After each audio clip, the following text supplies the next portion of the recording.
तो दोस्तों, अगर आपके स्मार्टफोन से किसी को भी अगर मैसेज सेंड नहीं हो रहा है, तो आज की शूट में मैं आपको बताने वाला हूँ कि आप लोग इस प्रॉब्लम को किस तरीके से ठीक कर सकते हैं। अगर आपके पास जियो, एयरटेल, वी किसी भी कंपनी का सिम कार्ड है और अगर आप लोग किसी को नॉर्मल मैसेज सेंड करना चाहते टेक्स्ट मैसेज, और अगर आपका मैसेज बार बार फेल हो रहा है, तो इस प्रॉब्लम को सॉल्व करने के लिए इस वीडियो को अंत तक ध्यान से देखते रहिए।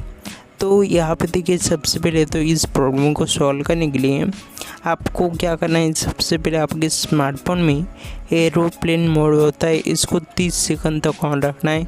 उसके बाद इसको ऑफ करना है। बहुत बार ऐसा होता है कि आपके स्मार्टफोन में नेटवर्क में कोई इशू होने के कारण मैसेज सेंड नहीं होता है, तो आपको एक बार इसको ऑन ऑफ करना है।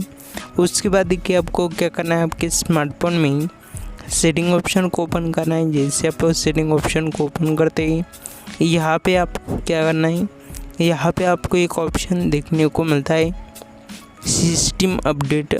इस वाले ऑप्शन पे आपको क्लिक करना है। आपके स्मार्टफोन में अगर कोई अपडेट अवेलेबल है, तो आपको सबसे पहले आपके स्मार्टफोन को अपडेट कर देना है। उसके बाद देखिए, नीचे की साइड में एक ऑप्शन आपको देखने को मिलता है सिस्टम मैनेजमेंट या फिर एडिशनल सेटिंग।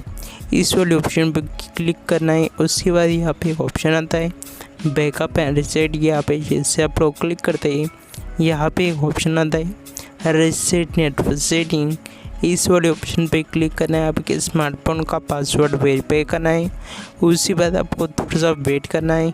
उसके बाद सभी नेटवर्क सेटिंग रीसेट हो जाएगी। उसके बाद आपको क्या करना है, लास्ट में आपके स्मार्टफोन को एक बार स्विच ऑफ करना है और फिर से स्विच ऑन करना है। आपका ये प्रॉब्लम फिक्स हो जाएगा।